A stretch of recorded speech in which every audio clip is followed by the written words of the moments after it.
Hello student, welcome back my YouTube channel science beta. তো প্রিয় ছাত্রছাত্রীরা, আজকে আমি তোমাদের সঙ্গে স্থিতিবিজ্ঞানের 8 নম্বর পার্টেতে ভার কেন্দ্র বা সেন্টার অফ গ্র্যাভিটি এটা নিয়ে আলোচনা করব। টোটাল ডিটেলসটাই তোমাদের আলোচনা করবো যে সেন্টার অফ গ্র্যাভিটি বা ভার কেন্দ্র জিনিসটা কী। ওকে, তো ভিডিওটি খুবই গুরুত্বপূর্ণ হবে, তোমরা প্রথম থেকে শেষ পর্যন্ত দেখবে। আর তোমরা যদি নতুন থাকো অবশ্যই চ্যানেল সাবস্ক্রাইব করবে এবং পাশে থাকা বেল আইকনে প্রেস করবে। এবং এডুকেশন পারপাস, জব পারপাস, যে কোনো নিউজের জন্য আমার দ্বিতীয় চ্যানেল এডু অ্যান্ড ক্যারিয়ারকে অবশ্যই তোমরা সাবস্ক্রাইব করবে এবং পাশে থাকা বেল আইকনটি প্রেস করবে। লিঙ্ক এই ভিডিও ডেসক্রিপশন দেওয়া থাকবে। ওকে, তো আমরা প্রথম বুঝে নিই সেন্টার অফ গ্র্যাভিটি বা ভার কেন্দ্র জিনিসটা কী। ধরুন একটা বডি আছে, তাহলে এই বডি বা এই বস্তু অসংখ্য বস্তু কণা নিয়ে গঠিত আছে। ধরলাম এখানে বস্তু আছে, ওকে, এরকম বস্তু আছে। তাহলে এর ভর হচ্ছে M1, M2, M3, M4, ওকে, M5।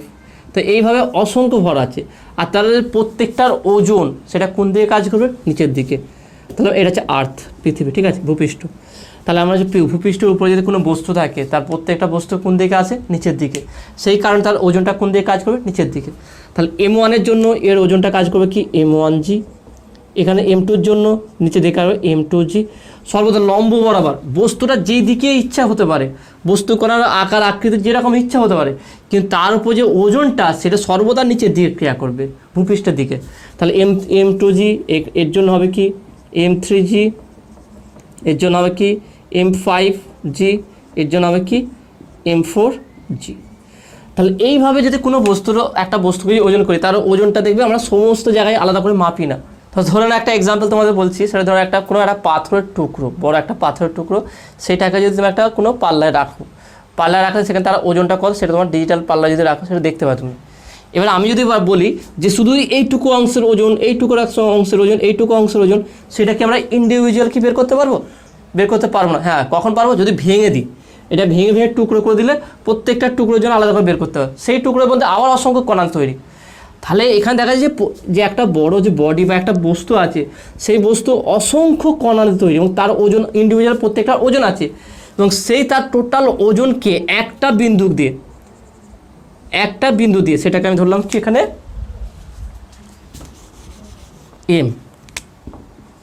MG। একটা বিন্দু দিয়ে তাকে রিপ্রেজেন্ট করা হয়, সেই বিন্দুকে বলা হয় কি? ভার কেন্দ্র। তো ব্যাপারটা আরেকবার তোমাদের ক্লিয়ার করে বলে দিচ্ছি, দেখে নাও যে কোনো একটা বস্তু সেটা অসংখ্য বস্তু কণা নিয়ে গঠিত হয় এবং প্রত্যেকটা বস্তু কণার জন্য আলাদা আলাদা ভর থাকে, কিন্তু এর টোটাল ভর আমরা একটা, এখন একে যখন ওজন করি তার ওজনটা একটাই পাই। তা সেই ওজনটা কোথায় আছে? তাহলে এই অসংখ্য বস্তু যা আছে তার সমস্ত বস্তুর ওজনটাকে তার একটা বিন্দুতে ধরা হয়। সেই বিন্দুতে পৃথিবীর দিকে লম্ব বরাবর, অবিলম্ব বরাবর যে বল, যে ওজন ক্রিয়া করে, টোটাল বস্তুটার ওজন যে একটা বিন্দুতে লম্ব দিকে যে ক্রিয়া করে, সেই ওজন আর সেই বিন্দুটাকে বলা হয় কি? ভার কেন্দ্র। ওকে, ভার কেন্দ্র। শুধু এই বিন্দুগুলো এখানটা নয়, যে বস্তুটা যে কোনো পজিশন, বস্তুটা এমন রাখে যে আমি এরকম করে দিই, তাহলে সেই বিন্দুটা এখানেই থাকবে, তাহলে সেটা নিচে দিয়ে ক্রিয়া করবে। যদি এইরকম অ্যাঙ্গেলে করে দিই, ওকে, এটা বস্তুটা এরকম থাকে, তাহলে সেটা নিচে দিয়ে ক্রিয়া করবে। যদি আমি বস্তুটাকে এইভাবে রেখে দিই, এইভাবে রাখি, ওকে, তাহলে সেটা বিন্দুটা নিচে দিয়ে ক্রিয়া করবে। তার মানে বস্তুটাকে যেই দিকে ইচ্ছা ঘোরাতে পারি, এই দিকে যে কোনো অভিমুখে যে কোনো অবস্থা যদি রাখা হয়, তার বস্তুর সমস্ত ওজন, বিন্দুটা বা ওজনটা ফিক্সড একটা বিন্দু থাকবে, সেখান থেকে লম্ব বরাবর সর্বদা নিচের দিকে কাজ করবে। এরকম হবে না যে বস্তুটা এরকম আছে মানে সেটা এই দিক বরাবর কাজ করবে, এর জন্য এই দিক করবে, এর জন্য এই দিক করবে, এটা করবে না। সর্বদা যে কোনো পজিশানে, কোনো বস্তু যে কোনো পজিশানে থাকুক, সেই পজিশান থেকে ওই বিন্দুটা ফিক্সড বা নির্দিষ্ট থাকবে, সেখান থেকে ওজনটা লম্ব বরাবর নিচের দিকে ক্রিয়া করবে। তাহলে যেই বিন্দুটা সাপেক্ষে যেই বিন্দুটা টোটাল বস্তুর ওজনকে বা ভারকে রিপ্রেজেন্ট করে বা প্রকাশিত করে, সেই বিন্দুটাকে বলা হচ্ছে কি? ওই বস্তুর ভার কেন্দ্র। ওকে, তাহলে এবার আমরা এই ভার কেন্দ্রের অবস্থান বা স্থানাঙ্ক বের করব। তাহলে এখানে কি? ভার কেন্দ্রের অবস্থান। তা দেখে নাও এখানে কি হবে? এখানে হচ্ছে ধরলাম M1G, এটা হচ্ছে M2G যেটা লিখেছিলাম। তাহলে যদি লিখি, তাহলে বস্তুটির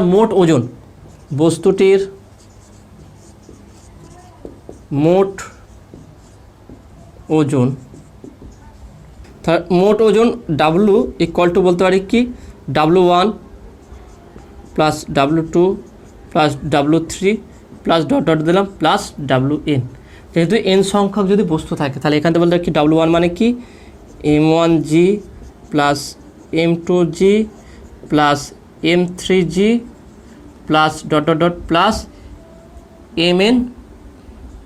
MNG। এখানে অভিকর্ষ ত্বরণকে ধ্রুবক ধরা হয়েছে, মানে নির্দিষ্ট পরিবর্তনশীল নয়। যেহেতু বস্তুটা আমার ক্ষুদ্র তাহলে সমস্ত বিন্দুতে আমার অভিকর্ষ ত্বরণ সেম থাকবে। বস্তুটির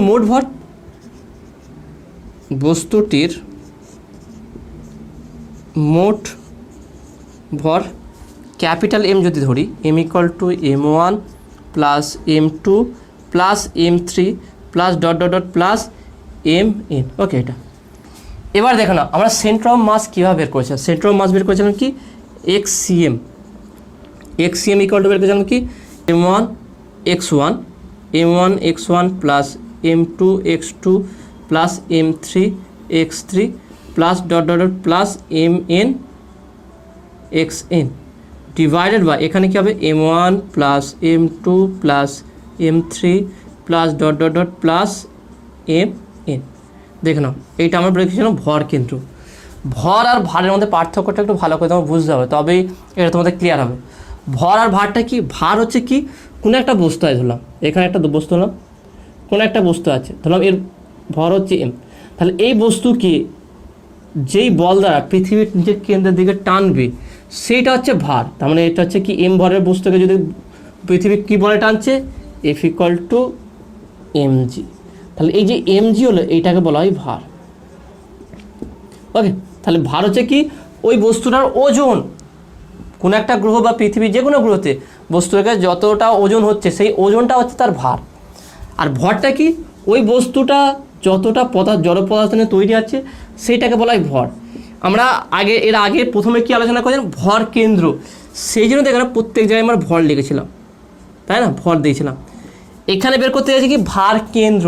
ভার কেন্দ্রের ক্ষেত্রে কী হবে তার অবস্থান, তাহলে বলতে পারি কি XG দিলাম। ওকে, সেন্টার অফ গ্র্যাভিটি CG দিলাম, CG centre of gravity equal to, যেহেতু M1 ছিল তাহলে এখানে ভর কেন্দ্রের জন্য আমি ভর নিয়েছিলাম, এখানে ভারের জন্য কি নেবো আমরা W নেবো, ওজন নেবো W1 X1 plus W2 X2 plus W3 X3 plus dot dot dot plus WN XN divided by নিচে কী হবে ভরের জায়গায় ভার হবে W1 plus W2 plus W3 plus dot dot dot যা প্লাস WN। দুটোকে ভালো করে কম্পেয়ার করে ভর কেন্দ্র আর ভার কেন্দ্রের মধ্যে। ভর হচ্ছে কি কোনো বস্তুটা কতটা জড় পদার্থে তৈরি হয়েছে। ধরুন এই একটা পেন, তাহলে এই পেনটা তৈরি করতে যতটা প্লাস্টিক লেগেছে সেইটা হচ্ছে এর ভর।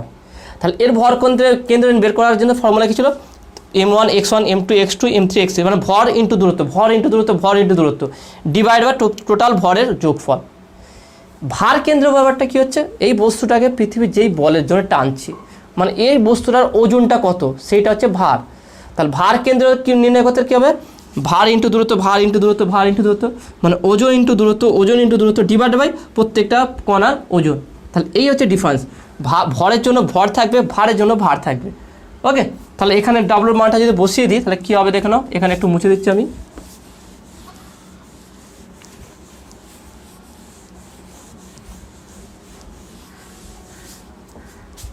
তাহলে এখানে যদি বসিয়ে দিই কী হবে দেখুন, তাহলে বা XCG ইকুয়াল টু বলতে পারি কি ডাব্লু জায়গায় বন বসিয়ে দিই M1G X1 plus M2G X2 plus M3G X3 plus dot dot dot plus MNG XN divided by নিচে কী হবে দেখে নাও, নিচে হচ্ছে কি M1G plus M2G plus M3G plus dot dot plus MNG। এবারে একটা কাজে উপর থেকে আর নিচে থেকে জি কমন নিয়ে নিচ্ছি, তাহলে জি যদি কমন নিয়ে নিই তাহলে থাকছে কি M1 X1 plus M2 X2 plus M3 X3 plus dot dot dot plus MN XN divided by নিচেও জি কমন নিয়ে নিচ্ছি, তাহলে থাকছে কি M1 plus M2 plus M3 plus dot dot dot plus MN। তাহলে এই জি কাটলে কী হচ্ছে দেখো না, এক্স সি জি, ছোটাতে জি দিলাম। ওকে, এগুলোকে ছোটাতে জি করে তাহলে লিখতে সুবিধা হবে, ছোটাতে জি করে দেবে তাহলে লিখতে সুবিধা হবে। Okay, equal to m1 x1 plus m2 x2 plus m3 x3 plus dot dot dot plus mn xn divided by m1 plus m2 plus m3 plus dot dot dot plus mn। এবার দেখে নাও এটা কি ছিল, ভর কেন্দ্র। এটা কি বের হলো দেখে নাও, এখানে আমরা কি বের করলাম, ভার কেন্দ্র। ফর্মুলায় কি কোনো পার্থক্য আছে? দেখো না, কোনো পরিবর্তন নেই, একই ফর্মুলা আছে। তার মানে বস্তুর ভার কেন্দ্রের অবস্থান এবং বস্তুর ভর কেন্দ্রের অবস্থান একই বিন্দুতে থাকবে। মানে আরেকটু ডিটেলস এটা বলে দিই, কিন্তু এর ব্যতিক্রম আছে। কী কী ক্ষেত্রে একই জায়গায় থাকে, কী ক্ষেত্রে একই জায়গায় থাকবে তারও ডিটেলস তোমাদের সঙ্গে বলবো এক্ষুনি।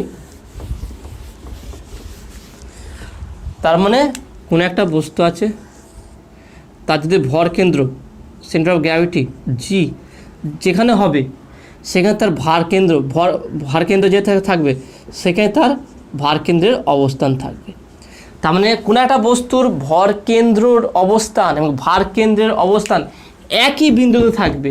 অর্থাৎ এখান থেকে আমি এটাকে সাধারণ রূপ নিয়ে আসি, তাহলে X C G equal to বলতে রাখি summation of M I X I divide by summation of M I. আর এক্স সি এম, এখান থেকে যদি এক্স সি এম বের করি, X C M equal to summation of M I X I by summation of M I. দেখে নাও, তাহলে এই সমীকরণ আর এই সমীকরণ সেম আছে। তার মানে এখান থেকে দুটো থেকে কী বুঝতে পারলাম, যে ভর কেন্দ্রের অবস্থান যেখানে হবে, ভার কেন্দ্রের অবস্থানে একই বিন্দুতে হবে। ভর কেন্দ্র এবং ভার কেন্দ্রের ফর্মুলার কোনো পার্থক্য নেই, একই আছে। তার মানে কোনো বস্তুর ভর কেন্দ্র যেখানে থাকবে সেই বিন্দুতেই বস্তুটার ভার কেন্দ্র থাকবে। মানে আমরা যেখানে ভর কেন্দ্র বের করেছিলাম বস্তুটা, সেইখানেই ভার কেন্দ্র থাকবে। তাহলে কন্ডিশন কিন্তু একটু আছে, সেটা কি দেখে নাও। এখানে প্রত্যেকটা অভিকর্ষ ত্বরণ সেম আছে, জিগুলো সেম আছে, সেখানে জি কেটে দিয়েছি।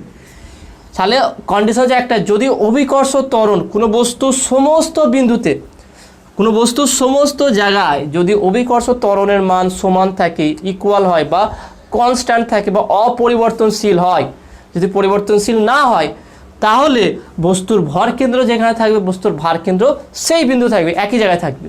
কারণ আমরা সমীকরণ দেখলাম একই আছে, ডিস্টেন্স আমরা একই পেয়েছি, দূরত্বটা একই পেয়ে গেছি, বা স্থানাঙ্ক একই জায়গায় পেয়ে গেছি। এবার আর একটা প্রশ্ন হতে পারে, সেটা যে কি বস্তুর ভর কেন্দ্রের অবস্থান এবং ভার কেন্দ্রের অবস্থান আলাদা হতে পারে কি? মানে এরকম যে ভর কেন্দ্র যেখানে আছে সেখানে ভার কেন্দ্র সেই বিন্দুতে অন্য জায়গায় আছে, এটা হতে পারে কি? হতে পারে। সমীকরণ এটা ইকুয়াল নাও হতে পারে, সেক্ষেত্রে কন্ডিশনে জি যদি ডিফারেন্স হয়, জি পরিবর্তনশীল হলে, জি পরিবর্তনশীল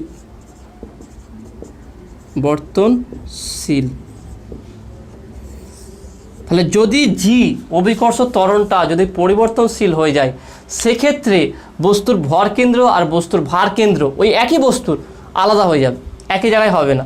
এক্সাম্পল, যে বৃহৎ আকার কোনো বস্তুর ক্ষেত্রে কোনগুলো উদাহরণ দিতে পারি আমরা, যে বড় হিমালয় ধরে নাও, হিমালয় পর্বত কি খুব বড় হয়, বড় আকার হয়, তাহলে নিচে থেকে যত উপরের দিকে ওঠা যায় তত অভিকর্ষ ত্বরণের মান কমতে থাকে। চলো একটু ছবি আকারে বোঝা যায় জিনিসটা, গল্প আকারে ভালো করে বুঝলে দেখবে খুব সহজে বুঝতে পারবে। কঠিন জিনিসকে সবসময় বইয়ের মধ্যে বোঝার চেষ্টা করবে না, যে কোনো জিনিস খুব টাফ লাগবে, যখনই বইয়ের মধ্যে টাফ লেগে যাও তখন বইয়ের বাইরে জিনিসগুলো বোঝার চেষ্টা করবে। তাহলে সেটা কোনো গল্প আকারে বা কোনো একটা খেলার মাধ্যমে যে কোনো জিনিসভাবে এটা বোঝার চেষ্টা করে দেবে, ওইটা আর পড়া লাগবে না, এটা খুব সহজভাবে তোমার মুখস্থ হয়ে যাবে। তাহলে কীভাবে মনে হবে দেখে নাও, কীভাবে আমরা এটা করতে পারি। চলো, এটা হচ্ছে আমার পর্বত, এখানে আঁকলাম, ঠিক আছে।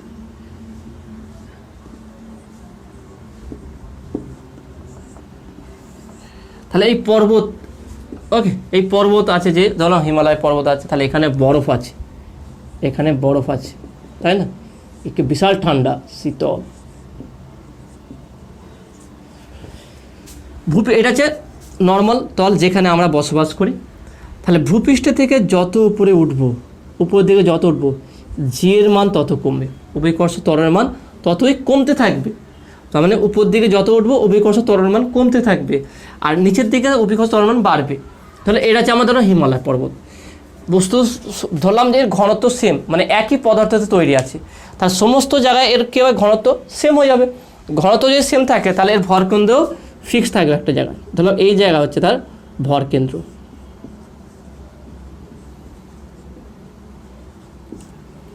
এবার দেখো না, এই হিমালয় পর্বতে অসংখ্য বস্তু অসংখ্য ভর নিয়ে তৈরি আছে, তা যত উপর দিকে উঠবো তত অভিকর্ষ ত্বরণের মান কমবে। তার মানে এই হিমালয় পর্বতে এই যে বড় আকারে পর্বত থাকবে তার ওজনটা কোন দিকে বেশি হয়, উপর দিকে বেশি না নিচের দিকে বেশি? আমরা জানি কোনো বস্তুর ওজন কিসের দেখা যায়, mg। তাহলে যদি m ধ্রুবক থাকে, m যদি ভর যদি অপরিবর্তনশীল হয়, তা g যত বাড়বে ওজন তত বাড়বে, g যত কমবে ওজন তত কমবে। যদি w প্রপোর্শনাল টু g, ওজনটা কার সঙ্গে সমানুপাতিক হবে, অভিকর্ষ ত্বরণের সঙ্গে। অভিকর্ষ ত্বরণের মান যত কম হবে তত ওজন কম হবে, অভিকর্ষ ত্বরণের মান যত বেশি হবে ওজন তত বেশি হবে। এবারে আমি বলছি ভূপৃষ্ঠ থেকে যত উপর দিকে ওঠা যায় অভিকর্ষ ত্বরণের মান তত কমতে থাকে। আমরা মহাকর্ষে এটা ব্যাপারটা ভালো করে বুঝিয়েছিলাম। ওকে, তা যদি কমতে থাকে তাহলে এখান থেকে আমরা কি বলতে পারি, এখান থেকে এটা বলতে পারি যে ওজনটা, এই হিমালয় পর্বত আছে তার ওজনটা নিচের দিকে বেশি হবে, উপর দিকে কম হবে। দেখেন এই সমীকরণ ছিল একটা g = gm/r²। ওকে, তাহলে g বা gm/r² বলতে ডিস্টেন্স, তাহলে g প্রপোর্শনাল টু 1/r²। তার দূরত্ব যত বাড়বে, এটা মহাকর্ষ তোমাদের ডিটেলসে আলোচনা করেছিলাম। মহাকর্ষের ভিডিও যদি তোমরা এখনও না দেখে থাকো অবশ্যই দেখে পুরো ভিডিও কমপ্লিট করা হয়েছে, চ্যাপ্টারটা পুরো কমপ্লিট আলোচনা করা হয়েছে। তাহলে g প্রপোর্শনাল টু 1/r²। তার দূরত্ব যত বাড়বে, ভূপৃষ্ঠতে যত উপর দিকে উঠবো তত অভিকর্ষ ত্বরণের মান কমতে থাকবে। তাহলে অভিকর্ষ ত্বরণের মান যত কমবে ওজনও তত কমবে, অর্থাৎ নিচের দিকে যত বস্তু থাকবে তাদের ওজনটা বেশি হবে, উপর দিকে বস্তুর ওজনটা তত কম হবে। তার যেহেতু ওজন যেদিকে বেশি থাকবে সেই দিকে তার ভর কেন্দ্র থাকবে, ভার কেন্দ্রটা তাহলে সেখানে থাকবে। তাহলে যেখানে ওজন বেশি সেই দিকে ভার কেন্দ্রটা বেশি থাকবে, তার মানে ভার কেন্দ্রটা এই ভর কেন্দ্রের একটু নিচের দিকে থাকবে। এটা হচ্ছে কি ভার কেন্দ্র। কেন নিচের দিকে থাকবে, যেহেতু এই বড় আকার বা হিমালয় পর্বত বা বৃহৎ আকার যে পর্বত আছে তার ওজনটা নিচের দিকে বেশি, উপরের থেকে নিচের দিকে ওজনটা বেশি, তাহলে ওর ভার কেন্দ্রটা ভর কেন্দ্রের নিচের দিকে থাকবে, আর ভার কেন্দ্রের উপর দিকে ভর কেন্দ্র থাকবে। যেখানে নর্মালি থাকা উচিত সেই জায়গায় ভর কেন্দ্র, যেহেতু জি এর সঙ্গে এর কোনো মানে কোনো সম্পর্ক নেই, সেই কারণে ভর কেন্দ্র যেখানে থাকা উচিত সেখানে থাকবে। ভার কেন্দ্র যেহেতু জি এর সঙ্গে সম্পর্কিত আছে, ওজন আছে, সেই কারণে এর ওজনটা যেখানে বেশি হবে সেই দিকে হবে। যেহেতু বৃহৎ আকার পর্বতের ওজনটা নিচের দিকে একটু বেশি হবে, সেই কারণে ভার কেন্দ্রটা ভর কেন্দ্রের একটু নিচের দিকে হবে। ওকে, এই হচ্ছে ব্যাপার। আর একটা কেস আছে এখান থেকে, আর একটা কোশ্চেন থাকে যে আমি যদি এটা মহাশূন্য মানে পৃথিবীর মহাকর্ষ আকর্ষণের বাইরে নিয়ে চলে যায়, পৃথিবীর আকর্ষণের বাইরে নিয়ে চলে যায়, তাহলে সেখানটায় ভর কেন্দ্র ভার কেন্দ্রে কী পরিবর্তন হবে? আমরা জানি কি স্পেসে বস্তু, যে কোনো বস্তু ওয়েটলেস মনে করে, বিশেষ করে দেখবে যে মহাকাশযান থেকে আছে, যে পৃথিবীকে কেন্দ্র করে বা বিভিন্ন জায়গায় গ্রহতে পাঠানো হয়, যে মহাকাশযানগুলো আছে সেই মহাকাশযানেতে সমস্ত জিনিস ওয়েটলেস, গ্র্যাভিটি জিরো থাকে। বলো এমন একটা জায়গা আছে, এমন একটা ভ্যাকুয়াম আছে, সেই ভ্যাকুয়ামের মধ্যে একটা বস্তুকে রাখা আছে, এই ভ্যাকুয়ামের থেকে গ্র্যাভিটি জিরো, g=0। ওকে, বা g=0, অভিকর্ষ ত্বরণ 0। সেক্ষেত্রে এই বস্তুর ভর কেন্দ্র এবং ভার কেন্দ্রে কী পরিবর্তন হবে? দেখুন এখানে বলতে পারি কি ভর কেন্দ্রের xcm এর কোনো পরিবর্তন হবে না, এর একটা মান থাকবেই। কারণ ভর বলতে কী বোঝাচ্ছে, বস্তুটা কতটা কণানে তৈরি। ভেবে না এখানে যদি আমি ছেড়ে দিই বস্তুটা নিচে থেকে পড়ে যাবে, কিন্তু এটাকে এমন এক জায়গায় ছাড়বো যেখানে জি এর মান 0, অভিকর্ষ ত্বরণ 0 আছে, তা সেখানে যদি ছেড়ে দিই বস্তুটা সেখানে ভেসে বেড়াবে। কিন্তু ভেসে বেড়াক বা যাই করুক এই প্লাস্টিকের কোনো পরিবর্তন হবে না, যতটুকু প্লাস্টিক দিয়ে তৈরি আছে ততটুকু এর মধ্যে থাকবে। অর্থাৎ এই বস্তুর ভর কেন্দ্র পৃথিবী বা মহাবিশ্বের যে কোনো জায়গায় নিয়ে যাওয়া হোক তার ভর কেন্দ্রের কোনো পরিবর্তন ঘটবে না, কারণ এই বস্তুটার কোনো পরিবর্তন ঘটবে না। কিন্তু যখন যেই সমস্ত জায়গায় গ্র্যাভিটি 0, জি এর মান 0, সেই সমস্ত জায়গায় কী হবে, এর ভার কেন্দ্র 0 হবে, তখন xcg=0 হবে। কারণ আমরা দেখেছিলাম কি xcg= WG WX W1 X1 plus W2 X2 by W1 plus W2। তাহলে যেহেতু ওজনটাই শূন্য, তাহলে এর কী হবে, ভার কেন্দ্রই থাকবে না। সেই জন্য যেই সময় গ্র্যাভিটি যেখানে শূন্য আছে বা মহাবিশ্বের যে কোনো জায়গায় যেখানে গ্র্যাভিটি নেই, সেই সমস্ত জায়গায় বস্তুর ভার কেন্দ্র শূন্য হয়ে যাবে, কিন্তু ভর কেন্দ্রের কোনো পরিবর্তন হবে না। ওকে, তাহলে এই হচ্ছে একটা পার্থক্য যে ভার কেন্দ্র এবং ভর কেন্দ্রের মধ্যে। তাহলে কখন কখন সমান হবে, তিনটে কেস তাহলে আমরা আলোচনা করলাম। কখন কখন ভর কেন্দ্র ভার কেন্দ্র একই বিন্দুতে অবস্থিত হবে, যখন ওই বস্তুর সমস্ত জায়গায় অভিকর্ষ ত্বরণের কোনো পরিবর্তন হবে না।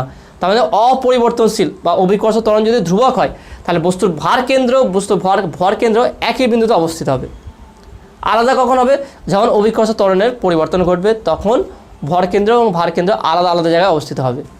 থার্ড কেস কি বললাম, যদি বস্তুটা এমন এক জায়গায় নিয়ে যাওয়া হয় যেখানে গ্র্যাভিটি জিরো, জি এর মান শূন্য আছে, সেখানে বস্তুর ভার কেন্দ্র জিরো হয়ে যাবে, ভর কেন্দ্রের কোনো পরিবর্তন হবে না। ওকে, তো আসলে ব্যাপারটা তোমরা বুঝতে পেরেছো।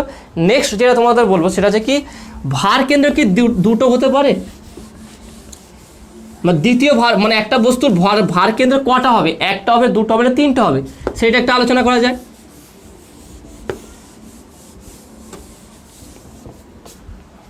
তাহলে ধরলাম এটা হচ্ছে আমার একটা বস্তু,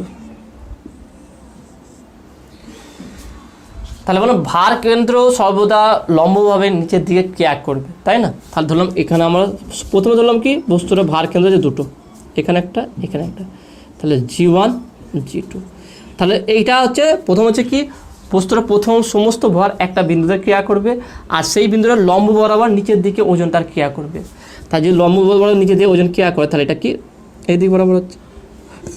সেক্ষেত্রে দেখা যাচ্ছে যে G1 G2 থাকতে পারে। আর একটা কেস বলা হয়েছিল, যদি বস্তুর যে কোনো আকার যদি পরিবর্তন করা হয়, তাহলে তার ওজন সর্বদা একই জায়গায় লম্ব বরাবর ক্রিয়া করবে। এবার এটাকে বস্তুর এটা এইভাবে চেঞ্জ করে দাও। ওকে, তাহলে এবারে এটা হচ্ছে G2 ছিল, এটা ছিল G1, তাহলে লম্ব বরাবর নিচের দিকে ক্রিয়া করবে। তার মানে দেখে নাও, তাহলে এখানে যেন আলাদা ওজন পাচ্ছি, এখানে যেন আলাদা ওজন পাচ্ছি, কিন্তু একটা বস্তুকে যদি রাখি সেখানে কি আমরা কোনো আলাদা আলাদা ওজন পাই? যে বাটকা যে ওজন যে পাল্লাতে মাপছি সেখানে যে আলাদা করে আমার ওজন শো করে কি, একটা ওজন শো করে। তাহলে এইভাবে রাখলে এখানে ধরা বুঝতে পারছি না যে দুটো হতে পারে কি তিনটে হতে পারে। যদি লম্ব বরাবর থাকে একই বিন্দুর মধ্যে থাকে, তাহলে এখান থেকে লম্ব বরাবর কাজ হচ্ছে, এটা হচ্ছে। কিন্তু যখন এটাকে কাজ করে দিই, এটা আরেকটা বলা হয়েছে কি, ভার কেন্দ্রের যে কোনো পজিশানে ঘোরাও, যে কোনো আকার আকৃতি যে কোনো পজিশান থাকলে সর্বদা তার ওজনটাও একটা সমস্ত একটা বিন্দুতে নিচের দিকে লম্ব বরাবর ক্রিয়া করবে। তাহলে এখান থেকে যখন এটা পজিশান চেঞ্জ করে দিলাম, তাহলে এর এখানে আলাদা ওজন এখানে আলাদা ওজন দেখাচ্ছে। কিন্তু আমরা জানি কোনো বস্তু ওজন কোনো একটা পাল্লায় রাখা হয়, তার ওজন সর্বদা একটাই হয়, দুটো হয় না। তাহলে এখানে দুটো দেখাচ্ছে, তাহলে কখনো একটি বস্তু দুটি ভার কেন্দ্র থাকতে পারে না। তাহলে আমরা বলতে পারি কি, তাহলে কোনো বস্তুর ভর কেন্দ্র সর্বদা একটি বিন্দু হবে, দ্বিতীয় বা তিন চারটে কোনো বিন্দু হবে না। প্রত্যেকটা বস্তুর ভর কেন্দ্র একটা, কারণ সেটা একটা বিন্দুতে আর লম্ব বরাবর সর্বদা ক্রিয়া করে, আলাদা করে ওজন হয়। যেহেতু একটাই কোনো বস্তুকে পাল্লায় রাখলে যেহেতু একটাই ওজনকে শো করে, সেখান থেকে বলতে হয় তাহলে বস্তুর ভার কেন্দ্র একটাই বিন্দু হবে। ওকে, তো আসলে তুমি এটা বুঝতে পেরেছো। নেক্সট এবার আমরা এর পার্থক্যটা আলোচনা করব, ভার কেন্দ্র এবং ভর কেন্দ্র পার্থক্য। এর আগে একটু বলে দিলাম, সেটা হচ্ছে একই জিনিস, যে কোন ভার কেন্দ্র জিনিস আর ভর কেন্দ্র ব্যাপারটা কি একটু ছবি আকারে করি, তাহলে সুবিধা হবে। ওকে, এটা তাহলে ধরলাম এই হচ্ছে আমার ভর কেন্দ্র। তাহলে এইটা এক্ষেত্রে ভর কেন্দ্র ভার কেন্দ্র সেম হবে। তাহলে যদি বলি কোনো বস্তু ভর কেন্দ্র বলতে, তাহলে আমরা কী বলবো এখানে, তাহলে বস্তুর ভর কেন্দ্র হচ্ছে কি, যেই বিন্দু দিয়ে যে বিন্দুর উপর যদি কোনো বল প্রযুক্ত করা হয়, তাহলে বস্তুর মধ্যে শুধু রৈখিক গতি সৃষ্টি হবে। যে বিন্দুকে আমি যদি আমি বল প্রযুক্ত করে দিলাম, এখানে একটা বল প্রযুক্ত করলাম এই দিক বরাবর। ওকে, তাহলে এখানে যদি টানি, তাহলে এটা ভর কেন্দ্র থেকে আছে। ওকে, তাহলে এখানে বল দিয়ে এই বস্তুটা যদি টানা হয়, তাহলে বস্তুটার মধ্যে শুধু রৈখিক গতি, মানে শুধু এই বরাবর চলবে। তাহলে কোনো ভর কেন্দ্র হচ্ছে এমন একটা বিন্দু, যেই বিন্দুগামী দিয়ে কোনো যদি বল প্রযুক্ত করা হয়, বস্তুর মধ্যে শুধু রৈখিক গতি সৃষ্টি হবে, কোনো ঘূর্ণন গতির সৃষ্টি হবে না। আর ভার কেন্দ্র হচ্ছে কি, ভার কেন্দ্র হচ্ছে এমন একটা বিন্দু, যে বিন্দুতে ওই বস্তুর টোটাল ওজনকে প্রকাশিত করবে বা টোটাল ওজনকে রিপ্রেজেন্ট করবে, সেই বিন্দুটাই হচ্ছে কি আমার ভার কেন্দ্র। নেক্সট কি বলতে পারি কি, বস্তুর ভার কেন্দ্র এবং ভর কেন্দ্র আলাদা হতে পারে। সেটা কীভাবে হতে পারে? যদি বস্তুটা বৃহৎ আকার হয় সেখানে বস্তুর ভার কেন্দ্র ভর কেন্দ্র আলাদা হতে পারে, কারণ যেহেতু অভিকর্ষ ত্বরণের উপর ডিপেন্ড করে ভার কেন্দ্র, আর বস্তুর ভর কেন্দ্র বস্তুর ভরের উপর ডিপেন্ড করে, সেই কারণে বিভিন্ন বড় বস্তুর ক্ষেত্রে ভার কেন্দ্র এবং ভর কেন্দ্র আলাদা হতে পারে। 3 নম্বর বলতে পারি কি, পৃথিবীর যে কোনো অবস্থানে যে কোনো জায়গায় বা পৃথিবীর বাইরে মহাবিশ্বের যে কোনো জায়গায় বস্তুর ভর কেন্দ্র ধ্রুবক একই যে বিন্দু থাকবে। আর বস্তুর ভার কেন্দ্রটা বিভিন্ন জায়গায় বিভিন্ন রকম হতে পারে, যেখানে শূন্য আছে, যেন গ্র্যাভিটির মান শূন্য, সেখানে বস্তুর ভার কেন্দ্র কী হবে? শূন্য হয়ে যাবে। ওকে, তো আসলে তুমি এটা বুঝতে পেরেছো। তো নেক্সট ভিডিও তোমাদের এর উপরে কয়েকটা এক্সাম্পল বাকি আছে, যেমন কোনো বস্তু সাম্য অবস্থা, সুস্থির সাম্য, অস্থির সাম্য, নিরপেক্ষ সাম্য, এই ব্যাপারটা একটু বলে দেবো। দেখো আমরা ছোটোবেলায় একটা পুতুল নিয়ে খেলতাম, যে যতই ঘুষি মারতাম পড়ে গিয়ে আবার উঠে যেত, মানে পড়তো না, তাই না? সেখান থেকে নিচের দিকে ভারী থাকে, উপর দিকে হালকা মতো থাকে, একটা বায়ু থাকে তার ভিতরে, যতই ঘুষি মারতাম ততই সে নিচের দিকে পড়তো না, সবসময় দাঁড়িয়ে থাকতো। তো এটা কেন হয় সেই সম্পর্কে আলোচনা করা হবে, তারপর এরপরে এই চ্যাপ্টার কিছু অঙ্ক আলোচনা করা হবে। ওকে, তো আজকের ভিডিও তোমাদের কেমন লাগলো সেটা তোমরা অবশ্যই কমেন্টে জানাবে, যেটা বোঝালাম বুঝতে পারলে কিনা সেটা তোমরা অবশ্যই কমেন্টে বলবে। নতুন থাকলে চ্যানেল সাবস্ক্রাইব করবে এবং পাশে থাকা বেল আইকনটা প্রেস করবে, এবং আমার দ্বিতীয় চ্যানেল এডু অ্যান্ড কেরিয়ারকে অবশ্যই তোমরা সাবস্ক্রাইব করবে। ওকে, আর বন্ধুর সঙ্গে খুব বেশি করে শেয়ার করবে। তো দেখা হবে নেক্সট ভিডিওয়। Have a nice day.